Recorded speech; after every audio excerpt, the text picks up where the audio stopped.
தொடர்ந்து செய்வேன்.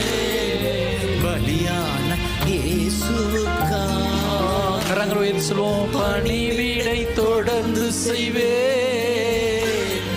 பலியான இயேசுவுக்கா மலர்ந்திடுவே படர்ந்திடுவே நறுமணமாய் மலர்ந்திடுவே மலர்ந்திடுவே படர்ந்திடுவே நறுமணமாய் பரவிடுவே. லீலி மலர் போல் மலர்ந்திடுவே, லீபனோன் மரம் போல் படர்ந்திடுவே. லீலி மலர் போல் மலர்ந்திடுவே, லீபனோன் மரம் போல் படர்ந்திடுவே. கர்த்தரின்